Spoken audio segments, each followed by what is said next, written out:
Welcome in again, everybody, to another edition of Coach's Corner with Ellis Johnson. First episode of 2026. Coach, it's good to be with you. Good to be back. Seemed like it took forever. So, let's talk about the SEC a little bit. We got some new coaches. Auburn's got a guy that is from Russia, was raised in New York, and graduated from Ohio State.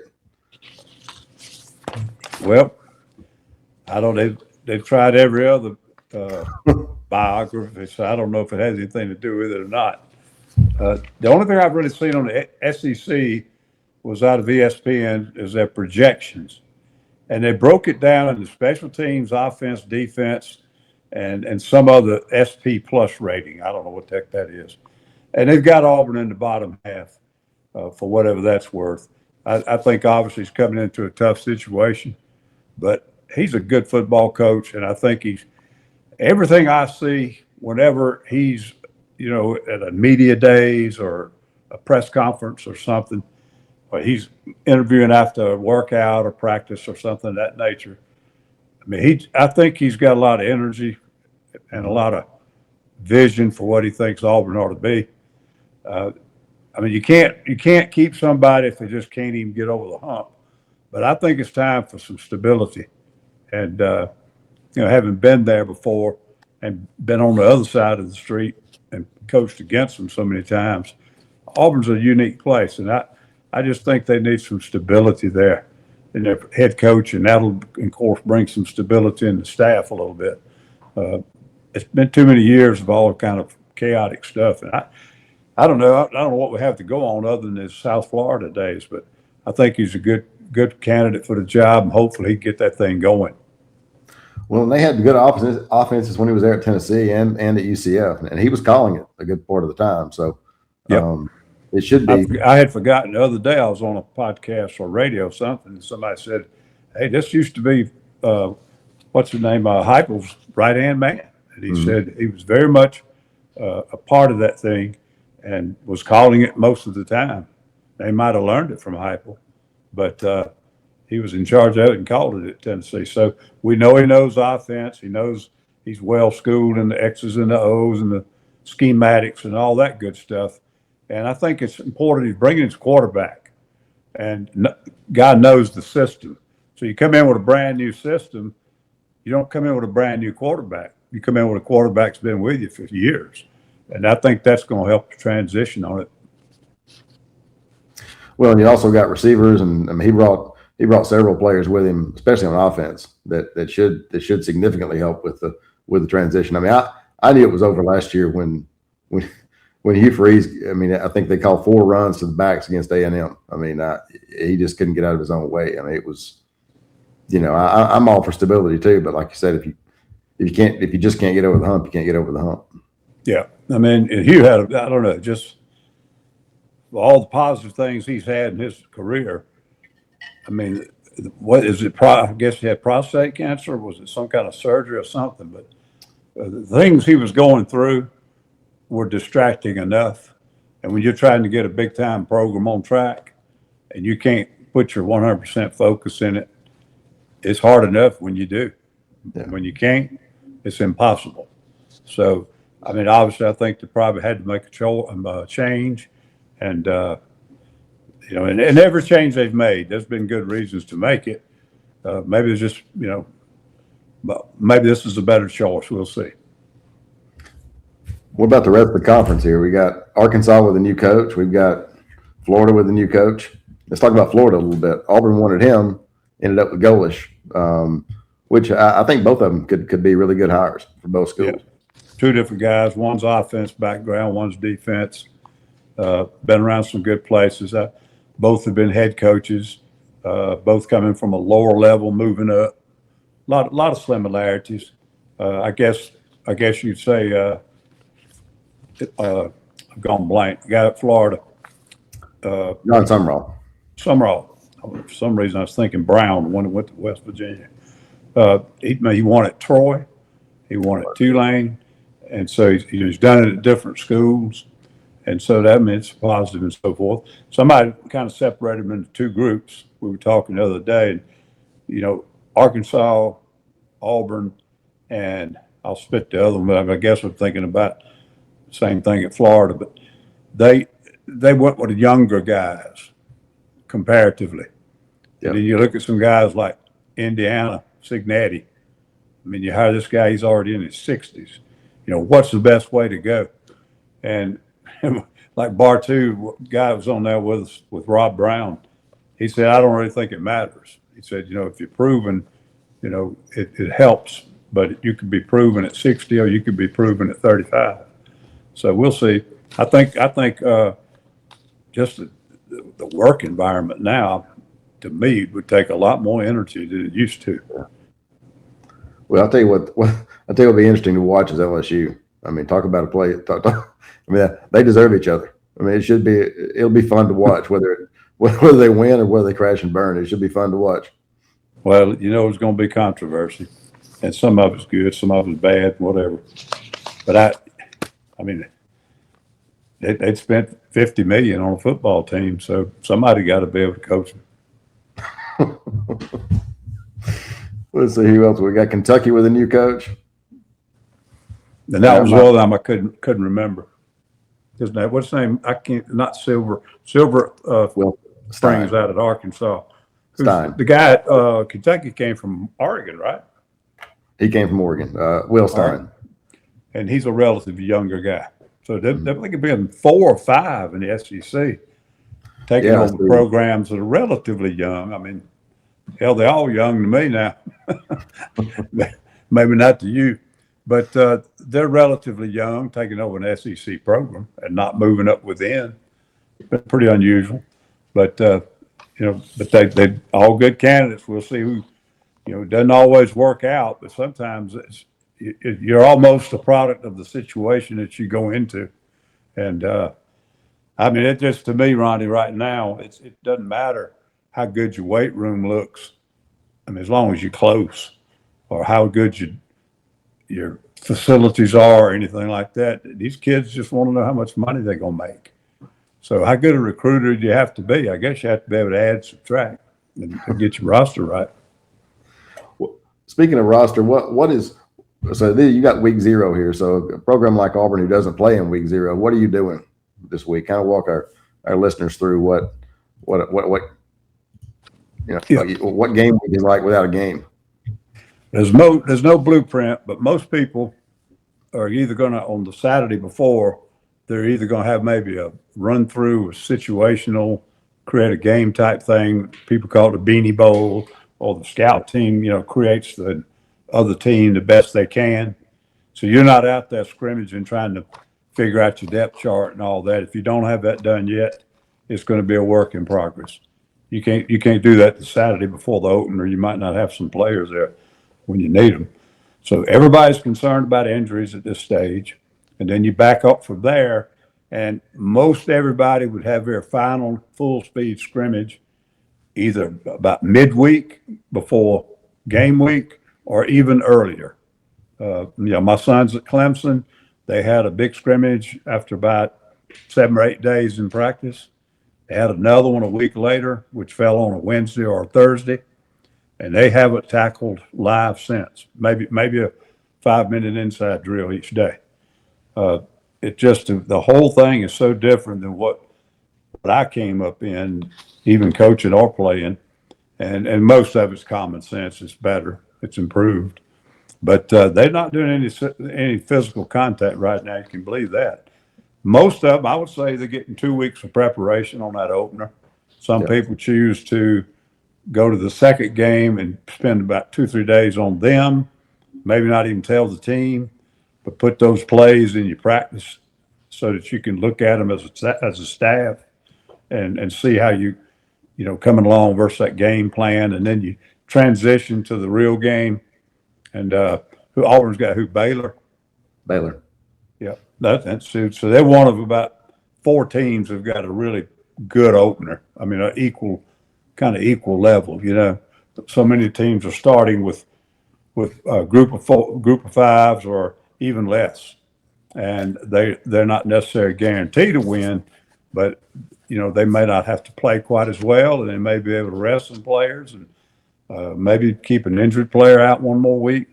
But a team like Auburn's, you know, you got to hit the ground running, And I think this is going to be it's not going to make or break their season, but I think it'll be a big time barometer game for them. Find out a lot about your football team, especially if it's a close game and you can win it. You find out a lot about your football team, leadership, other aspects like that. So, this is a big game for Auburn. But as far as the schedule right now, they're pretty much, I would say, in the game preparation the rest of the way. How do you change your prep versus a program like Baylor versus an FCS or a G6 program or G5, G4? Again, there's no blueprint. Guys do it different ways. I would think that if you're going to try to get some preparation on more than just the opener, and I mean, a lot of people do that. They'll tell you they don't, but they do. If you've got an FCS opponent, you're probably splitting those reps. The next opponent could be a good conference opponent or something. But if you got somebody like a Baylor, and they're coming out of that Power Four, and they've had a couple of off years, but they're a very competitive team. I would say you got 100% focus on them from at least middle of this week on. That, if you try to prepare some stuff for another team just behind it, again, my thoughts were, don't ever tell the team that's what you're doing. Just put the plays in there that you really want to see, and get your stuff ready for it. If you got a plan, you're going to run against their plays, and then players don't know where it's coming from. It's a wrinkle here or a wrinkle there that's different, but they don't know. What do you think about it? So Golesh has already picked up on the significance of the Iron Bowl. He's got an Iron Bowl period every day in practice. I remember, of course, at Alabama, it was the same damn way when I was there. But I remember there was a sign in the strength coach's office at Auburn, and I think Tommy. No, I think it was quoting Saban, and he said, that we've got a team down the road. What the heck how long had it been? It'd been like 4 in a row when Nick came in. They'd beaten Alabama 3 in a row or 4 in a row. When Nick came in, I believe it was 5 in a row, and then he lost the first year, so it was 6 in a row, I believe. Oh, I knew Nick lost to him the first year he was there, and I didn't know maybe the second year. I think he won the second year. Okay. Well, anyhow, he had written.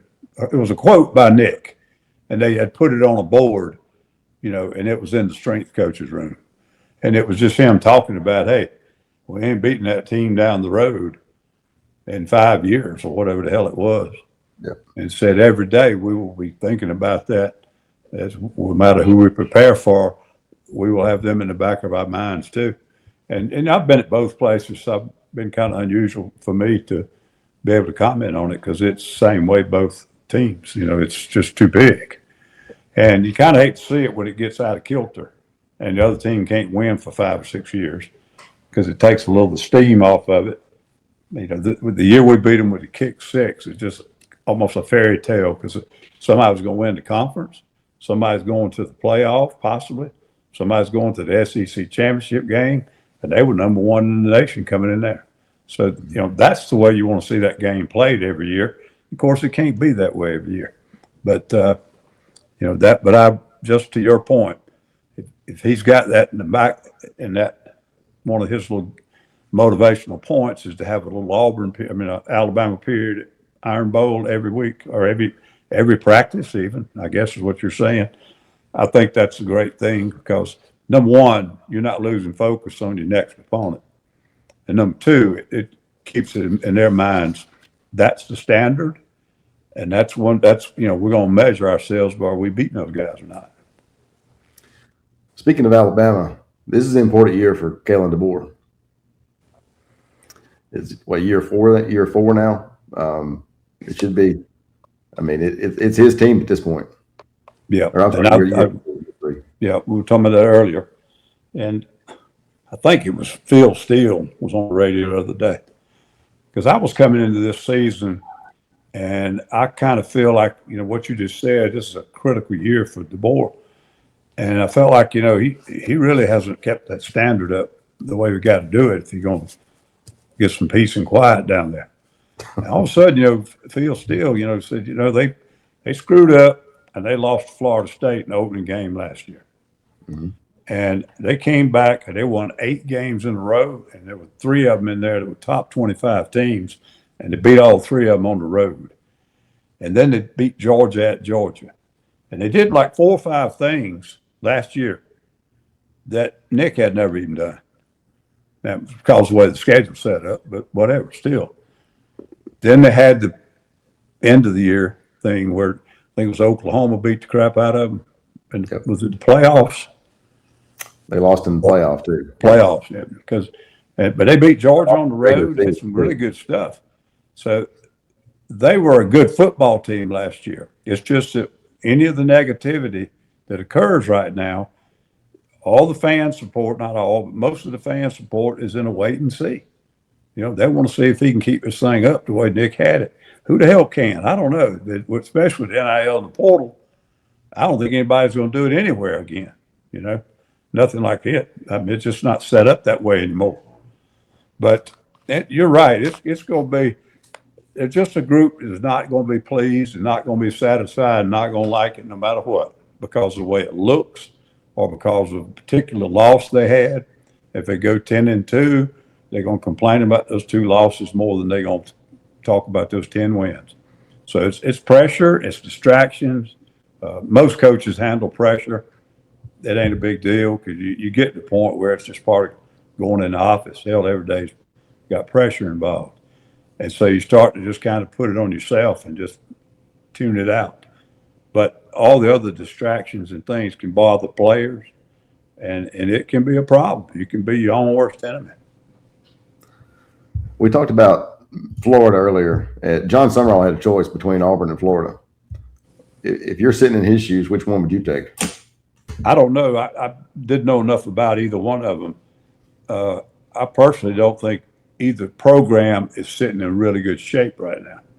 And I think they're going to have a challenge to get it on track. I haven't followed John as closely because I don't have that much interest in Florida and I don't know him that well. So, I mean, I hadn't dug into it. Haven't been at Auburn. Always kind of looking, through things, curious about how things are going there, just like any place I've ever worked. And I think there've been some real positive steps so far at Auburn. I've already mentioned one of them, bringing the quarterback. I'm not saying he's going to come in and school everybody in the SEC. What I am saying is that you're coming in, you're putting in an offensive system, and it's, that's one of the big problems they had last year, especially in the running game. And so it's got to be something that comes off really well, really early.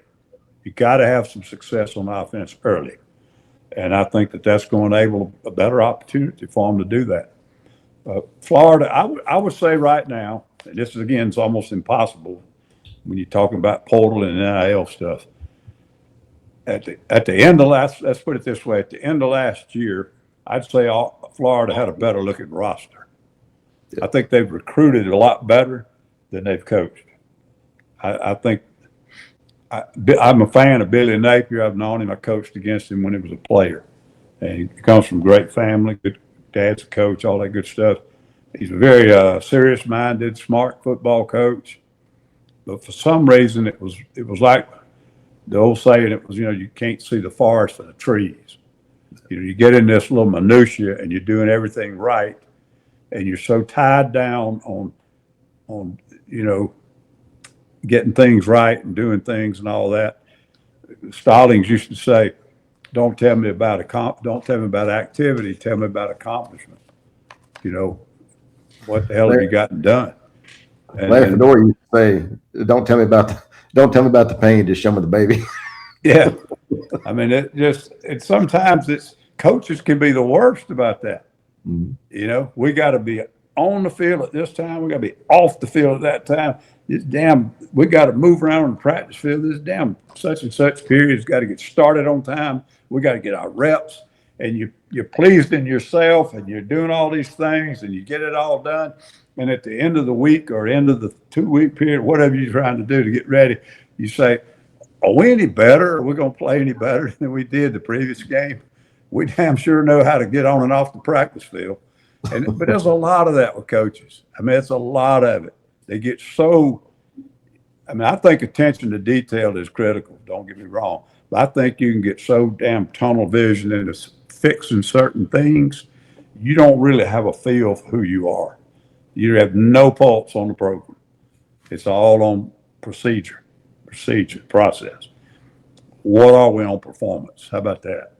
Yeah. You know, so it's one of those deals. I just think Florida's had a hell of a lot better football players down there the last 4 years than what their record looks like. Yeah, I would agree with that. And Auburn, I would say a little bit of that too. You know, they messed up some things with critical times in games. And, you know, we talked about Alabama a minute ago, their season. Auburn had 4 or 5 games they should have won that they gave away. And just if they could score a little bit. Yeah, you might not be talking about a coaching change, but if you are, you're going into a more positive situation than what it looks like. So all of these teams are good enough to win on a certain day, and they're good enough to lose if they don't play well. Speaking of places that spent a bunch of money, LSU has gone out and spent a fortune on a coach and on a roster. I mean, I would think that you would have to get to the playoff there for anybody to be happy and probably win a game. They might be paying Orgeron still. I don't know. Well, he's back. He's back as a defensive line coach now. That's what they probably said. Lane, can you hire Ed? We've been paying him for 5 years now. We need to get him back over here so he can work for us. But, I don't know. This money thing, it's almost like an uninteresting topic in college football anymore. I thought when they started paying players, I said, this isn't going to end well. You know, all these fans start seeing these players be paid money. All of a sudden, they're going to have to keep some coaches longer than they wanted to because they're not going to be afforded to fire them. It's been just the opposite.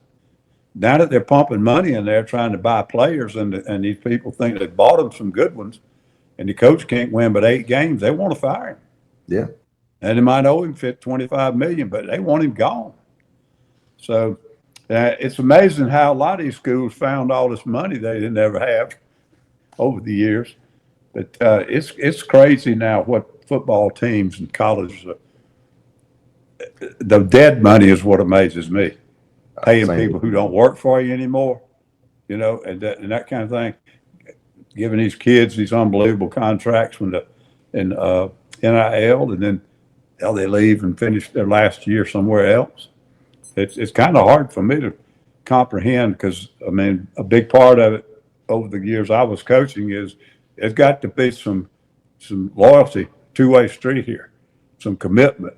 You know, we're going to coach you hard and we're going to try to prepare and we're going to put more hours in than you guys do, but y'all better be ready to go to work too. But all that's gone now. It's, you know, they jump in the portal and take off, go somewhere else. It's like the kid's raising hell about him using his number. Yeah. That he thought they ought to retire. He didn't play for 1 year, called Arizona State, borrowed their jersey. I mean, hell, he didn't play but 1 year at LSU. We haven't talked about that. I mean, what are your thoughts on that? I mean, this kid has really. I think the first thing is if you don't have a policy that you don't retire numbers, you retire jerseys, okay? And you say, well, what's the difference? Well, you retire the jersey and you put it in a plaque and you put it on a wall somewhere and nobody else ever wears it.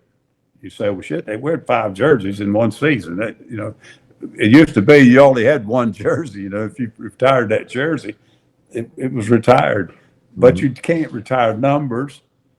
I mean, if you got a team, you got 3 or 4 All-Americans every year. You produce a Heisman every 10 years. Yeah, you ain't gonna have any jerseys to wear. One day you got to say, guys, you guys in the backfield got to wear the 80s. That's all we got left. Y'all can't wear these damn 10s and 20s and single digits anymore. Well, I don't know. It doesn't make any sense to me. It's absolutely water cooler talk, I guess is what you'd call it. Something to sit around and talk about, you know.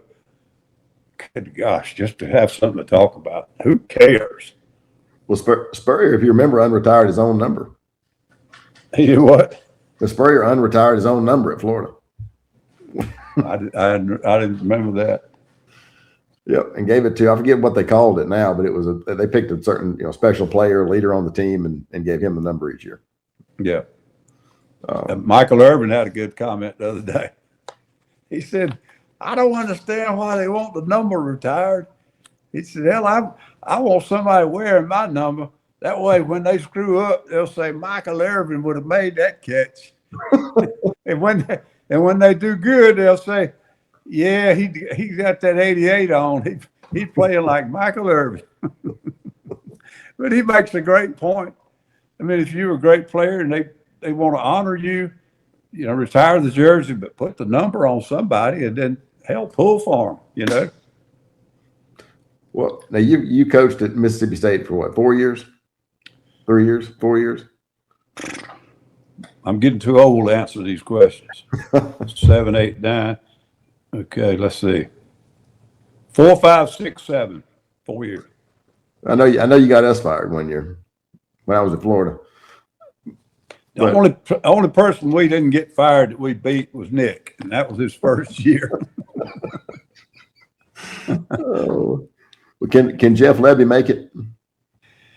I don't know. I think he's a heck of a football coach. And I'm a big fan. His defense coordinator, Coleman, was with us at South Carolina under Will.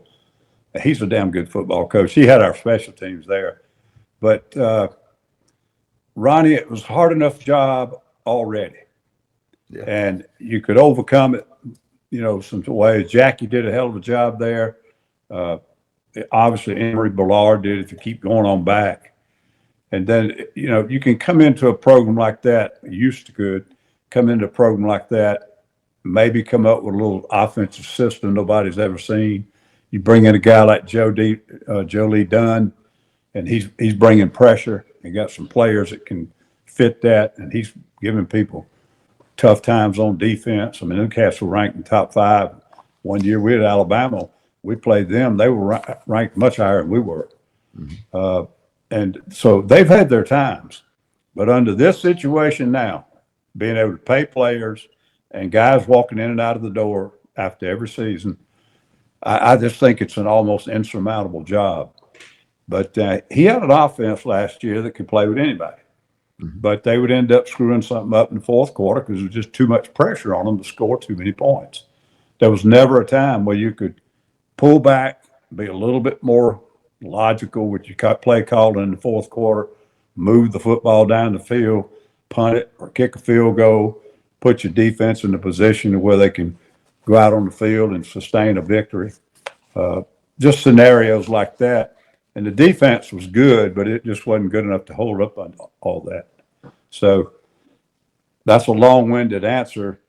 I'm not sure. I don't know that he can, but I think he's one of the best coaches in that league. Another guy that's on the hot seat is Shane Beamer. Yeah, I guess he is. I don't hear much out of there from sources that it's really that much pressure. I think if he only won 3 or 4 games, it would start to mount. If they win 6 and get in a bad bowl game, I think they ride it out. I don't think there'll be a change. On the other hand, I mean, they pay a lot of coaches there too, in 3 different sports. And the guy that hired them all, he's gone. They paying him too.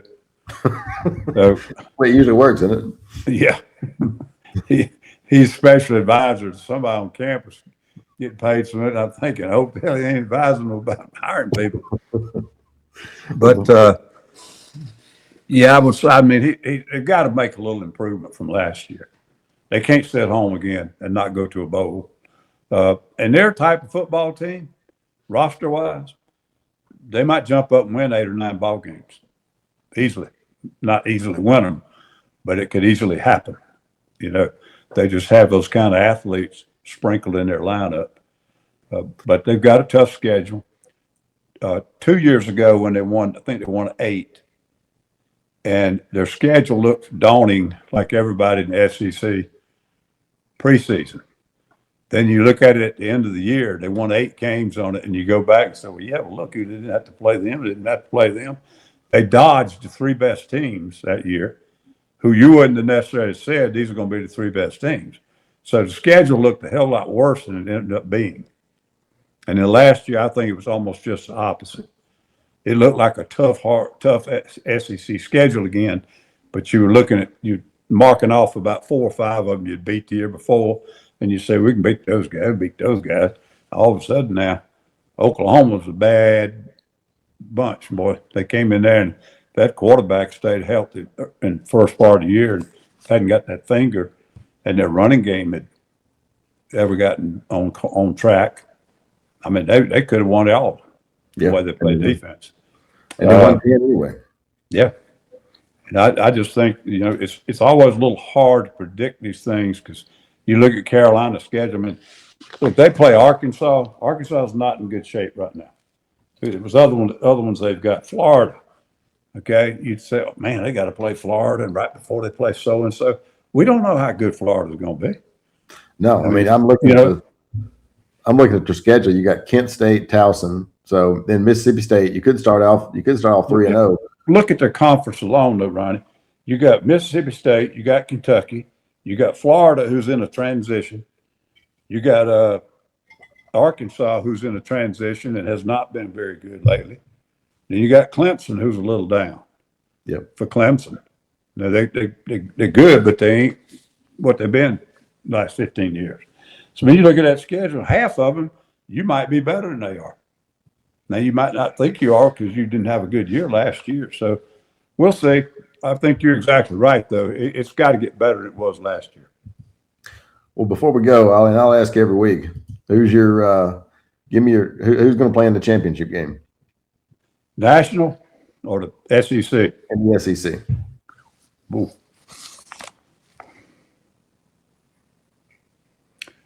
I think it's going to be Oklahoma, and you threw me off there because I picked the national thing. I had Oklahoma. I think it might be Oklahoma and Alabama. It'd be interesting to see if it's been those same 6 schools that have won every championship since the 70s. So it'd be interesting to see A&M or Texas or Oklahoma jump up and win one. Yep. Well, it's been good to be with you. You got Texas A&M, Oklahoma, Ole Miss. I think that'd be about it. Those are teams I think could win it. Have a good shot to win it, and they've never won it before. Yeah. Partly because they're just coming into the conference, and partly just what you said. The Big Six has won them all for like 30-something years, And I think obviously Georgia's going to be tough to beat, but I just don't think they're really on fire the way they were 4 or 5 years ago. And I think they'll have a couple of losses in there where they got a key player out or something like that. But there's a lot of teams now that have got a shot to do it, not only because they're good enough, but because the other teams, they're just not stacked with depth the way they used to be. Well, NIL has taken care of that. If you're not playing, you're getting the point. That's exactly right. Well, it's just been good to be with you. Off to a good start. We got them all right today. That's right. Well, thanks to everybody for listening. And we're running a 75% off special on subscriptions right now. Jump on, check us out, and click like and subscribe below. It really helps us out. And we'll see you next week.